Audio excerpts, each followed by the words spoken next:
It is such a great day today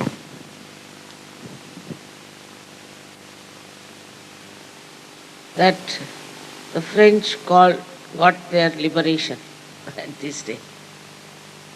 But what is this liberation for? I don't know. In no country where they had freedom and liberation, I have seen it has not worked something very much that was expected. Same in France. So the liberation through anger, when it comes, hatred,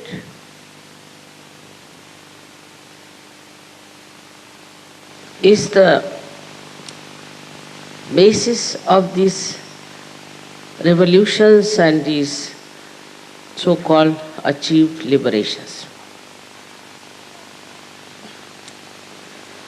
If the liberation takes place within yourself,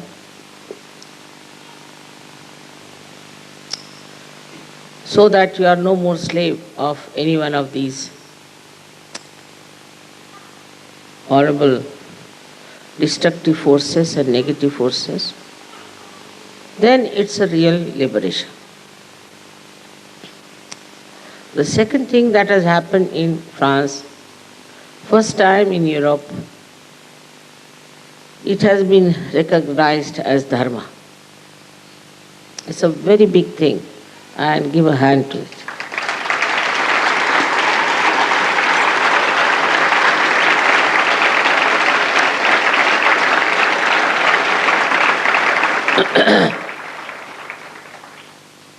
It is recognized that Sahaja Yoga is dharma.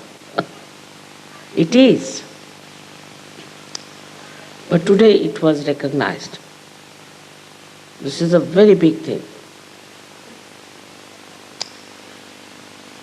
I must say credit goes to your leader and to all the Sahaja Yogis of France who have worked so hard to get this sanction, this kind of a position. It's a very great thing.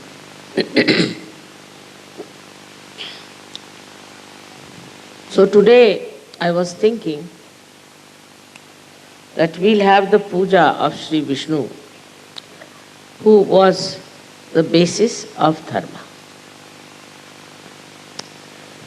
So far we have never worshipped anyone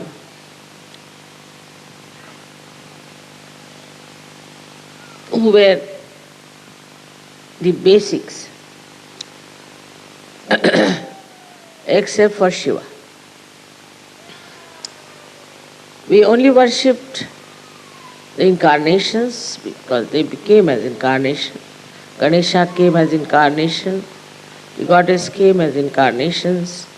Rama, Sri Krishna, Gurus, Christ, Buddha, all of them came as incarnations on this earth. And we worshipped the incarnations who came on earth specially. But today, as Sahaja Yoga establishes dharma, we have to know about Sri Vishnu, who is the basis of dharma.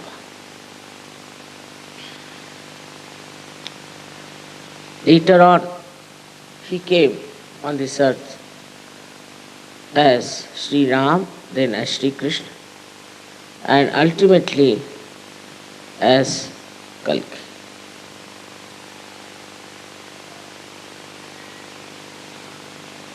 It is a beautiful evolution of Sri Vishnu. So one has to understand what is the basis of dharma. If you know in the matter there are 8 valencies. They are negative, positive and neutral. But in human beings there are 10 valencies. And these 10 valencies are created by Sri Vishnu within us. They are protected, looked after, and nourished by Sri Vishnu. And whenever he finds human beings falling down in their dharma, he takes his birth on this earth.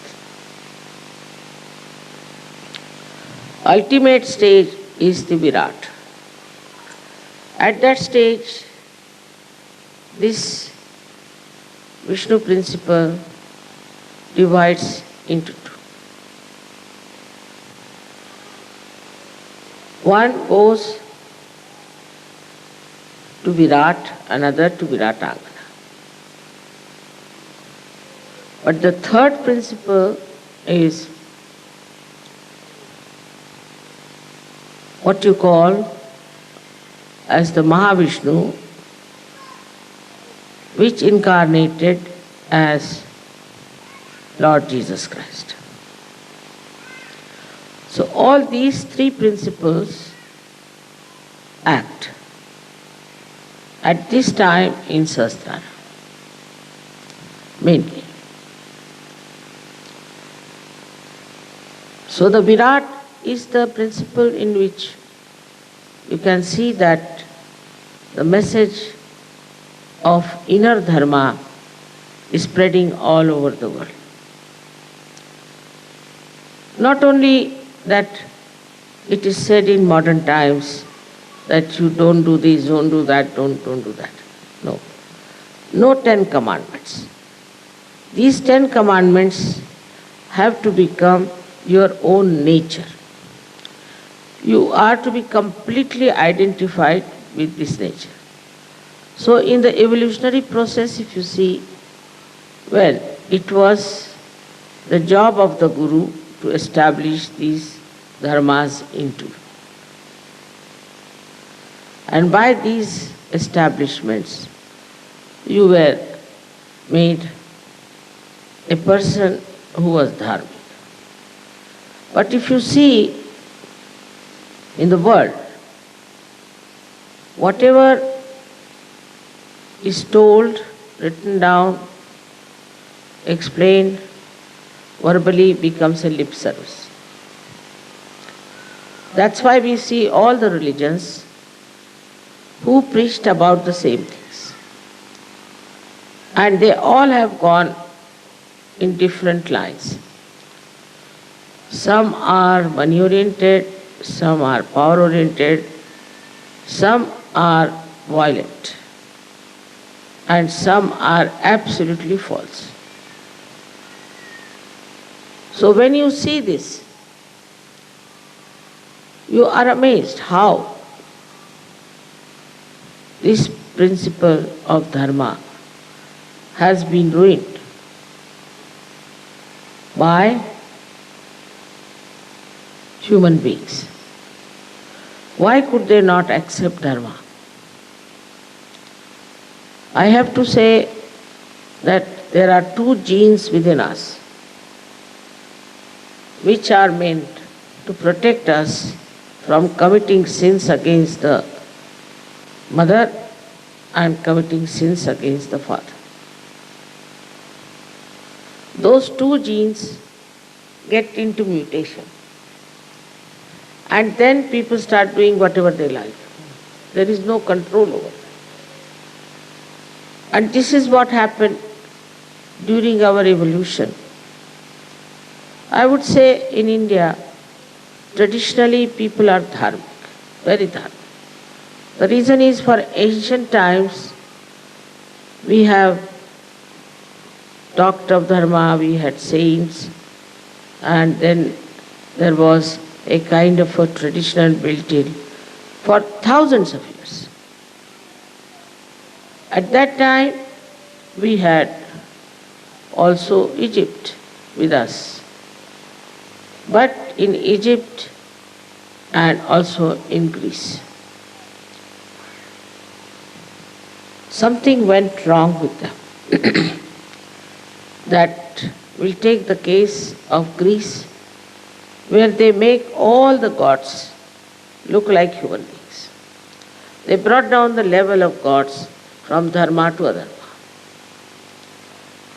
And in Egypt, because of the kings of those countries who were very much interested in the death, in their what you call graves, in building pyramids, all such things, not building up inside the dharma. This is the reason why in Egypt also the dharma went down very much, and ultimately now Islam established.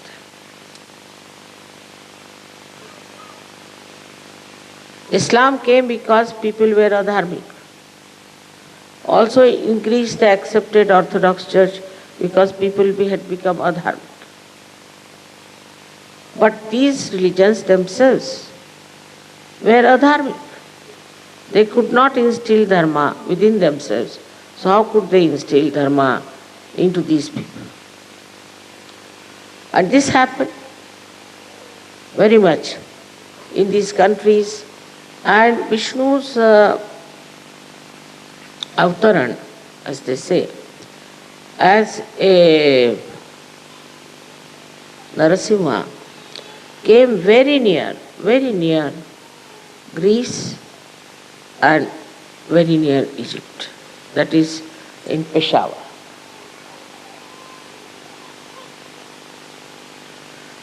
In Peshawar, these things happened.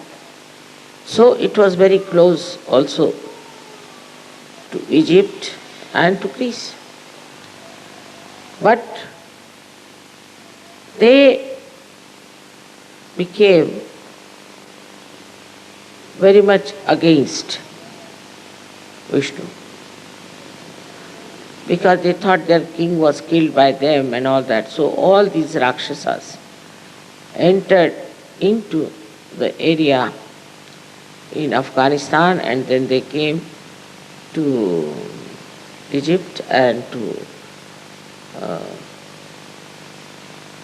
Greece and tried to bring all the gods and goddesses to the ground. Long time back, must be at least 10,000 years back, when Prahlada brought in the incarnation of Sri Vishnu. These Rakshasas went into, they were called as Asuras. Assyrians they called, but Asuras they were. And if you go to Egypt, you'll find the Sphinx there.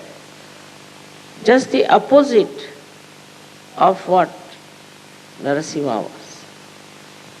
The man is in upper part, and the lion is in the lower part. But Narasimha is just the opposite. Narasimha is the lion in the upper part, and the man in the lower part. So they created this kind of an image which was just the opposite of Vishnu. Because just to show that we have another kind of a big incarnation which is just the opposite and can fight Vishnu very well. With these Rakshasas entering into these people, they developed a very aggressive nature. Fighting nature, aggressive nature. They developed their muscles in Greece very much. And the whole of history of Greece, if you read, is really mad. One fighting another, another fighting another. They were killing each other. There's no end to it. Till Alexander came to India and he saw a culture which was dharmic, and he was quite surprised. How these people live with symbols and all that. He said, all right, I had enough of it, he went back. But in Egypt also, they could not understand dharma at all, because they believed in the dead, all kinds of black magic and all that. So when the Islam came, they accepted Islam. So here came Christianity and there came Islam. They say in Russia, Tsar wanted to have some religion. So out of these, he asked the Christians, first he asked the Catholics to come and make them, all of them, religious, because he wanted to have some religion. The essence is Vishnu, but these perverted Vishnu Swarupas were there. Now they went into Russia one by one. So first came the Catholics, and Catholics said, you can't have so many wives. You can only have one wife. So they said, this won't fit us.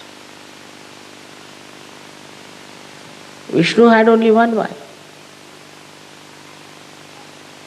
Ekapatni, one wife. Even in Rama's life, same thing. Then they called for Muslims. So Muslims said that, all right, we can have many wives, but no drinking, no vodka. So they said, how are we to live without vodka? In all these religions, there's a little, part of dharma. In the first one, only one wife. In the second one, Islam, no drinking. They said, no, we can't live with that kind. Then they sent for Orthodox Christians. Orthodox is the word. And the Orthodox said, you can have as many wives you like, and you can drink as much as you like. They said, this fits our dharma. And they accepted. So any kind of restrictions you put on human beings, any kind, without realization, they will do exactly what is restricted. I have seen the Muslims now, for example. Once I was coming from Riyadh, going to London, I went off to sleep. When I got up, I saw all very fashionable women with all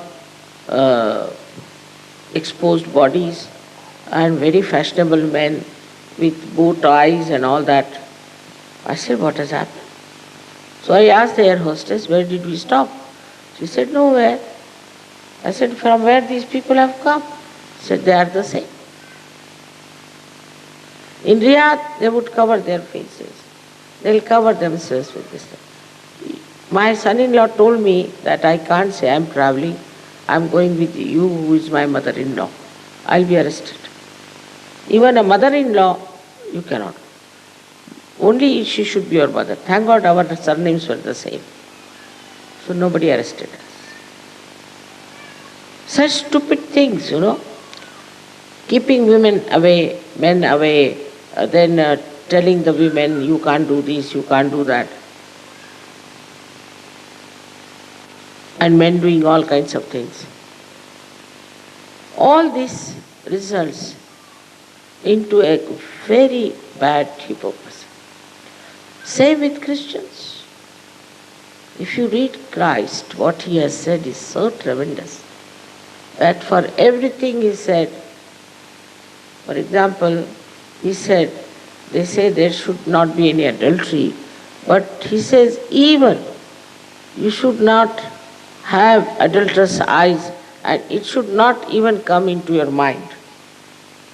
Can you imagine what he said? Now tell me about Christian nations where women are becoming nude, naked, these men are looking at them, and it's all nonsense going on everywhere. Can you believe that these are Christians and then on Sunday wear your hat and go to church? How can you call them Christians? There is no dharma at all. Going to church is another hypocrisy. And the amount of licentiousness that has come in the Western countries is the limit that one can reach. They do it in such a way that even animals won't do. The whole lifestyle is such how to find our destruction. They want to destroy themselves. Why it doesn't happen in India so much? Because they know it is sin. They know it is sin. But then you have such things here that a priest is abusing children. How can you? You are a priest. Have some shame. Even in India there are priests like that. But not to this extent. That in the college and schools you find the higher authorities of the Catholic Church are doing. Look at this Catholic Church, what sort of a Catholic Church it is. Catholic means Sanatan, is from the ancient, coming from the ancient Sanatan. It's coming the first. Where is it? How can you call themselves Catholics? They are the most modern gutters. That's what they are. What good thing are they doing? When I read about this Catholic Church, I think these people should really disappear into Arabian Sea. Because they are killing people. All right. Then they are making money. Then they are one with the mafia. They are bestowing awards on the mafia leader. Is this the Catholic Church? Is this what Christ wanted? So juxtaposition. Christ is here and this is in juxtaposition. Absolutely a different thing. Whatever was dharma is not there at all. So where do we go? If you think that becoming a Buddhist, you are all right. Absolutely, you don't know how Buddhists are. They are the greatest beggars and the greediest people. Very money oriented. I know how many people have lost all their property because of this Dalai Lama. So now, where is the dharma? Dharma is within. And that is why this Vishnu principle is to be awakened within yourself. And this principle then expands into many ways. Because Vishnu is the one who cures. We call him a Dhanvantari, means a doctor. He is the one who cures. Because he is our preserver. He is the preserver of human beings. So if we preserve your dharma, then you don't get sick.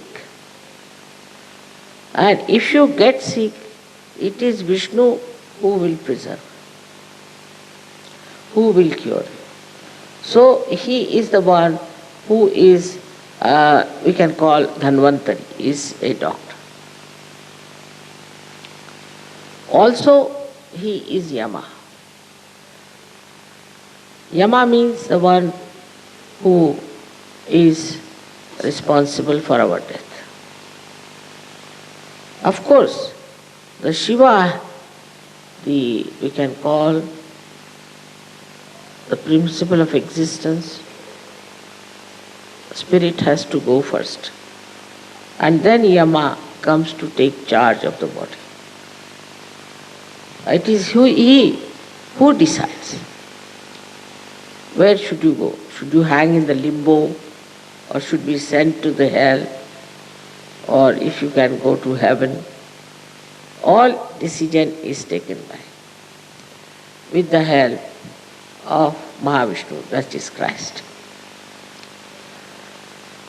So his job is to come when there is a dead body lying, to take away the spirit and judge the spirit and put it in its proper place. Now a person who is an adharmi, suppose, such a person, he takes him out and puts him into hell. But before it is done, sometimes these black magic people arrive, take away the skull of such a dead body, because when you are burnt, the skull is still left, or the bones, and try to control the spirit before Yama enters onto the scene. Thus, they utilize that person, his spirit, and manipulate it and use it to harm others or to entice others. They control them. So this is the greatest adharma. This is the worst thing that one can do, is to take away the spirit and use it for mesmerism or enticing.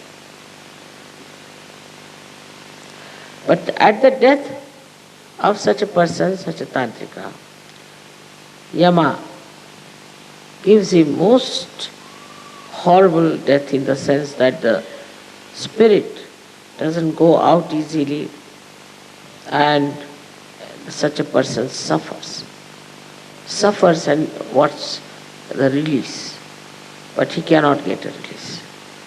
And it's a very big ordeal for that person to die. It's a punishment of being such a horrible tantrika that you have tortured so many lives. So the idea of sin came through dharma and adharma. We have idea of sin which is very superficial sometimes. For example, when Arjuna was fighting in the war, he said, how can I kill these people? They are my brothers, they are my relations, uncles. How can I kill them? Shri Krishna said, they are already dead. You are not going to kill. So, how are they dead? Because they are on the side of adharma. So they are already killed.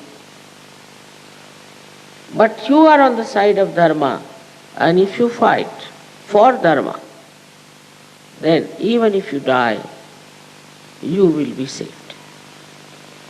Now this is stretched too far in many scriptures also, which is very absurd. Like saying that if you die and bury yourself, it's no soul they talk of. Bury your body, then from the body, after 500 years, your body will come out and you will be saved. After 500 years, what will remain of the body? Such absurd ideas there are in these three religions: Christian, Jews and Muslims. That's why they bury people. Now burying people means you are occupying the land and also keeping the bhoots there. I was surprised when I first came to Paris, that in the center of Paris they have got such a big cemetery. Naturally people drink here because most of the drunkards are sitting there inside the graves, and they are inciting them to drink. It's very surprising that in the West,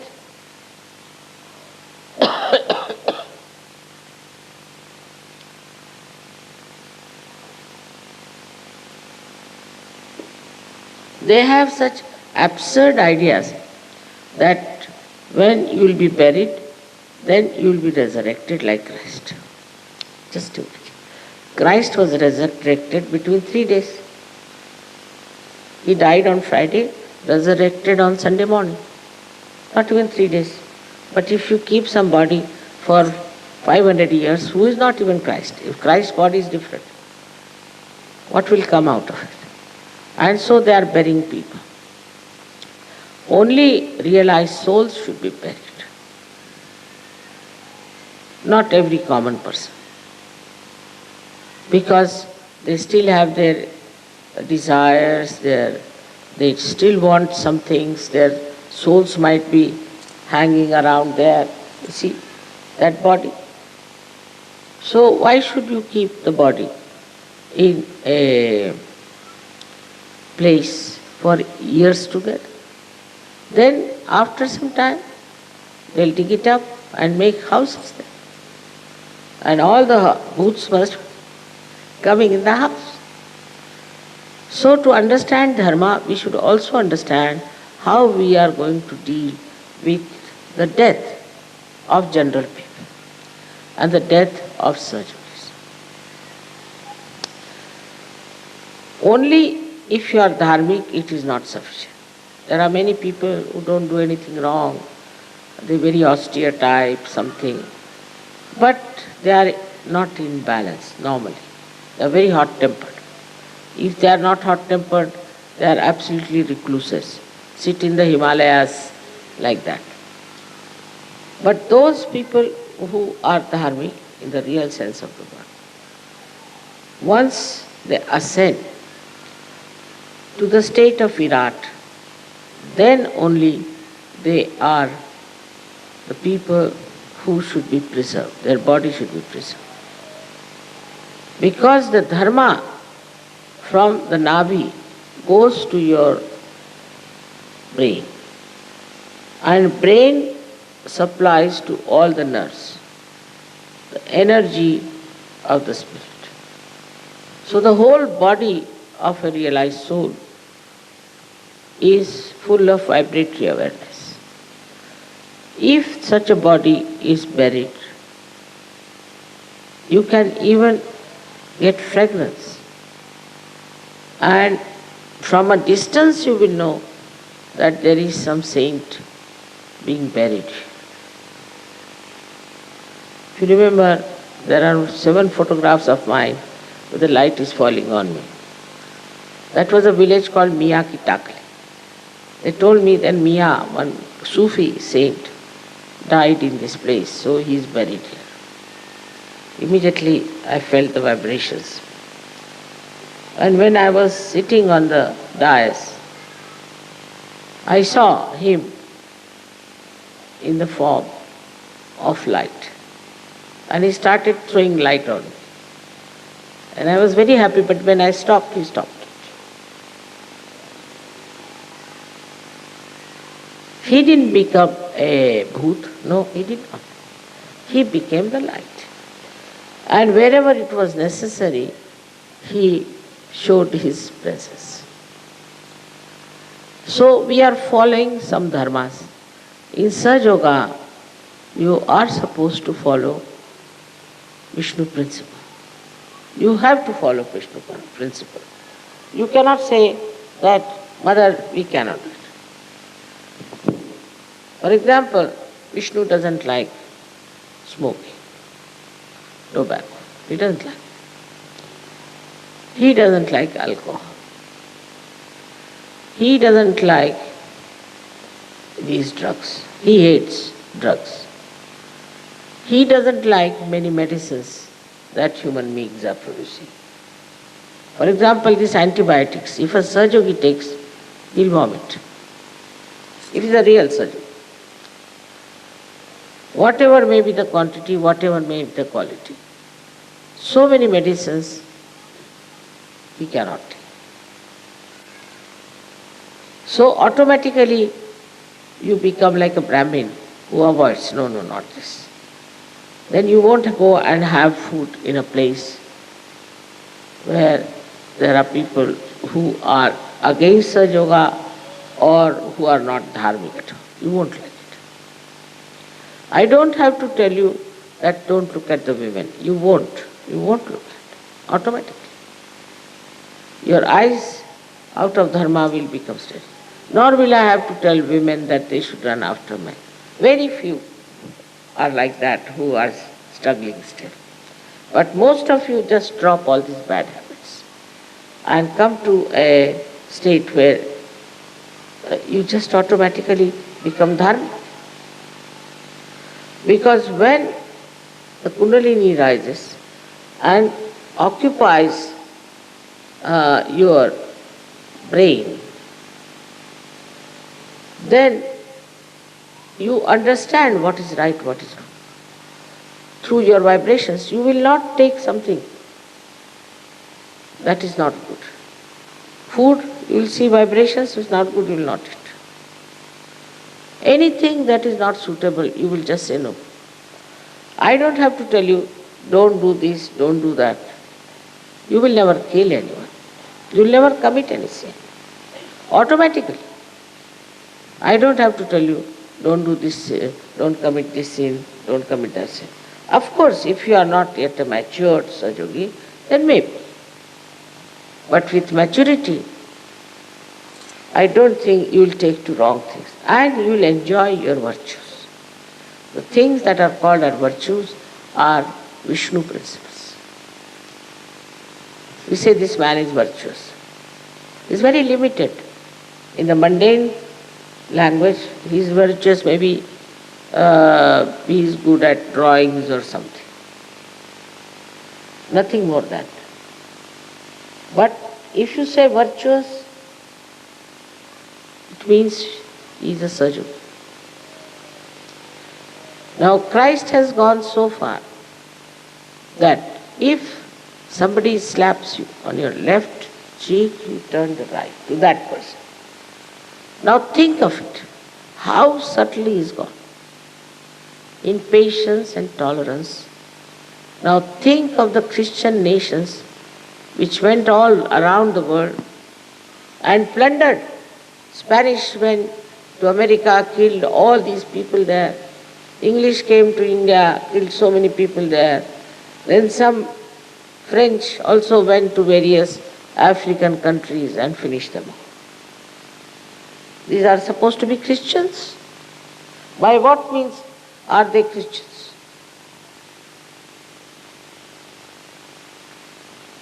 Not only that you have to not to aggress, that's not the only point. If somebody aggresses you, then you turn your another cheek to that person. This was said by Christ. Every commandment he has tried to bring down to the level of Sahaja Yogis. How the beauty of Sahaja Yoga will shine through you, and how you will express your spirit, which is in the Matthew's, I think, 2nd chapter, where the blessed are written down after that. It's clearly written down what you should be, how tolerant, how patient, how compassionate, how loving. It is remarkable how such a great incarnation of Lord Jesus Christ was brought to such a low level by Christians. They have no business to call them Christians. They are the greatest heathens I could think of. The way they have ruined their culture, everything. What about Islam? Islam, as in the Bible, Paul has done all the mischief. I don't know, he must be another Rakshasi. Islam also, Quran was written by a very horrible fellow. Muhammad Sahib never knew how to read and write, and there was one fellow called Muawiyah. such a horrible fellow, he authorized back, just like Paul. In that he put the Shariat. Now Shariat was meant for Jeremiah, what do you say in English? Jeremiah. In Jeremiah has written that when Moses came, Adi Guru, he came with the message of 10 commandments from the hill of Tur. He found these Jews going into complete decadent society, which we see today around ourselves. And he was so angry that he said that for you these are the punishments. But this was Moses gave to Jews at that time, not for today. But the Muslims are using that left and right among themselves. And they have become so quarrelsome that they are fighting among themselves, and I think they'll kill each other and finish off. There is no dharma of love. There is no dharma of compassion. The one who is not a Muslim is to be killed somehow. And the one who is a Muslim is also killed, because any Muslim cannot change his religion. He cannot. If he's a Muslim, he's a Muslim. He has to die as a Muslim. If he tries to do anything else, he'll be killed. If he runs away from the Islam, he'll be killed. It's a prison. It's a prison. And in that prison, one has to live. You are not to question anything, you are not to ask for it. The other day I was watching the Hajj, and there was one fellow from Sudan. He was really like Hitler, talking like Hitler. And I asked someone to translate it, the Arabic. And he was just pouring poison. He was calling everyone as heathens. They have no truth with them. We have the truth.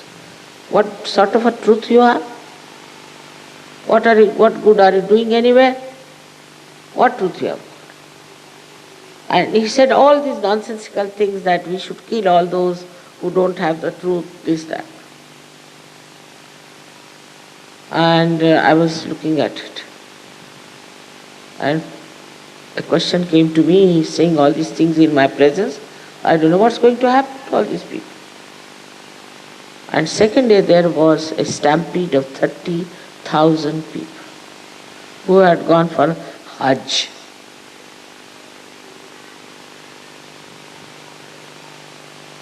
So these stupid people in charge of religion will kill all the Muslims this hour, finish them off, and think that we have achieved a lot.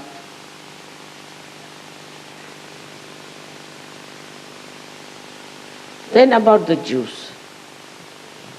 Jews have been waiting for a Savior and all that. And they didn't like Christ.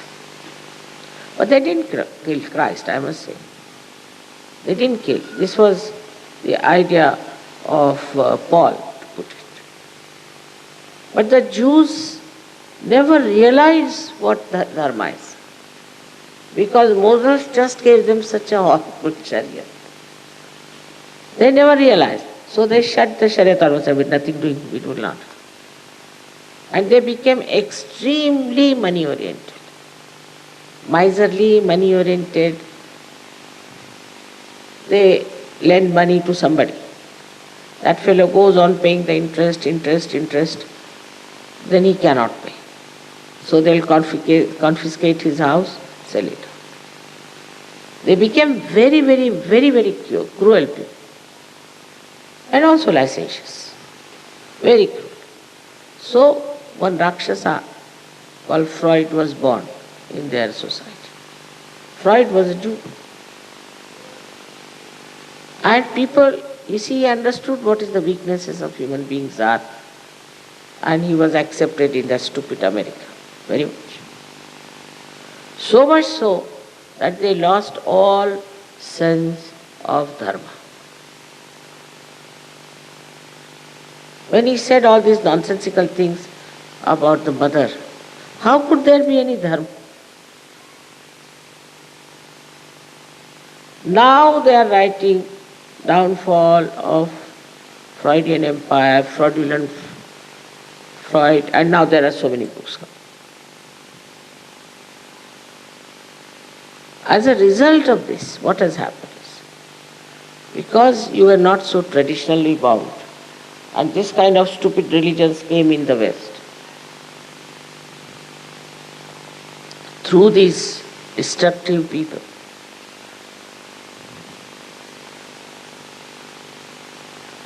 you lost faith, lost complete faith. It's all right, go to church, come back home, what is there? He's talking like that. The priests, the mullahs and all these leading such a horrible life. Completely people lost faith. And when they lost the faith,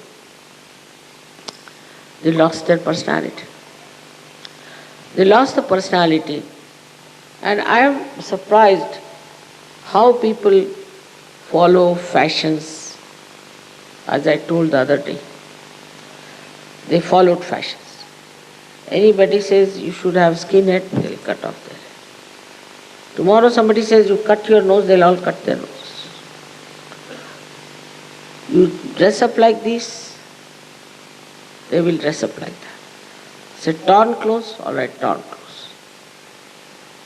One person starts it, that is the entrepreneur, and everybody follows.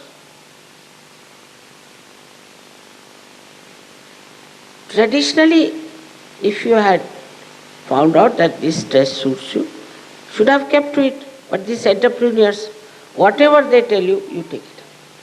As if you have no brains, as if you have no capacity to understand. But for a dharmic person, he'll say, get lost. He won't. He won't change. Why should I waste my money? Accumulate all these nonsensical things. So when I started Sahaja Yoga, I was reluctant, but I told everyone that you better put some oil in your head. You can wash it next day, but in the night put some oil. Otherwise, after some time, I'll see all men bald-headed and women wearing wigs. I am a mother, so I am going to tell you the truth. With great difficulty, Sahaja Yogis like that. I said, you can wash it next day. It is necessary for you to have, it's a simple thing. Because the hair grow on oil, it's a very simple thing I told them that you do like this. And they would not agree. They would not change it. But thank God now some sense has come and they are doing few things. Very few things are to be done for Sahaja Yogis to get all right in their health and also in their wealth. They don't have to do much because they are standing in Dharma. And they are in the kingdom of God. They are under the protection of Virat. But still, there are certain things you have to do. Certain things. I didn't say that don't smoke. You just gave up yourself. Alcohol, all these things, you gave up yourself. Because you have the light. And despite the fact that you come from a culture where there is no personality, people are like sheep, now you are not. Now you are individualistic. To be individual is impossible in the West because you must dress up the way everybody dresses up. If there are punks, you all move like punks. If the one woman has this kind of hair, you make the same style. Especially on the hair, I don't know why. Maybe it is the power of Virat. It acts mostly on hair. Then the clothes and everything, you have realized that chastity is a part of Dharma. It's not only women. It's not the chastity of women, but the chastity of men and women is their power, is Ganesha's power. This is the dharma which you have accepted. I never told you anything, but you have accepted. And you have imbibed and you are enjoying. Now if they accept us as dharma, what is so special? We are the only dharma. The rest are all adharmis. They call themselves dharmic. They have no dharma. Unless and until you have dharma by which you get a balance, wisdom, you cannot ascend. But if you ascend even without dharma, Sahaja is so great. I have seen people who were quite adharmic and all that just got realization. If you ascend, then dharma trickles down. They become dharma. So many try to write to me about their past. I just tear it off. Finished. Now you have become lotuses.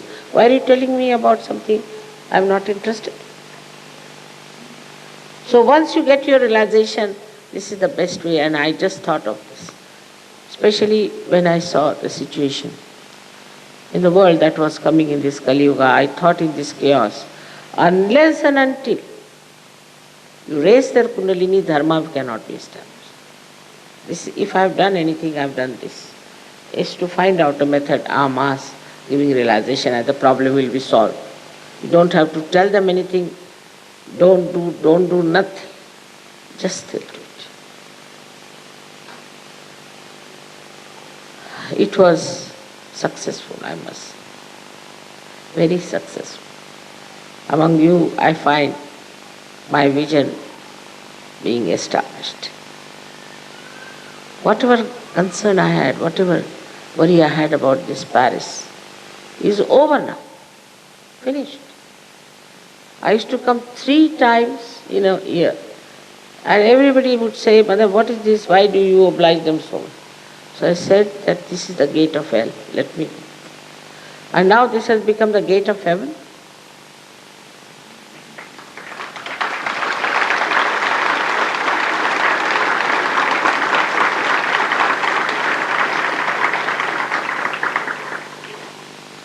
So for us, not difficult to establish Vishnu principle, but to recognize that we have those. You see, suddenly I find Sahajogis become extremely humble and they don't want to know what they have. You can cure people, you are a Dhanvantar. You can give realization to people. All Vishnu principles are now awakened within you and you must utilize it. I wish we had Vishnu, aayega? Right? Vishnu Sahasra Naam aayega? Aye? Now there are 1,000 names which I would not like you to say, but at least some names of Vishnu, if you can say, you will understand how this Vishnu principle is awakening to such an extent that somebody said, Mother, no, I don't want to work in the public. I said, why? I don't want to have that ego back in me. They are so sweet. They are afraid of their ego being coming. No. It won't come back now, because here sits the Vishnu as Virat. He'll look after. And you have that Vishnu Pada in yourself.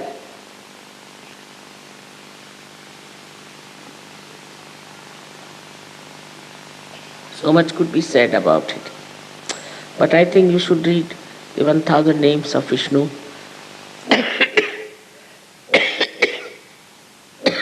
And you will know how many qualities you can have. May God bless you.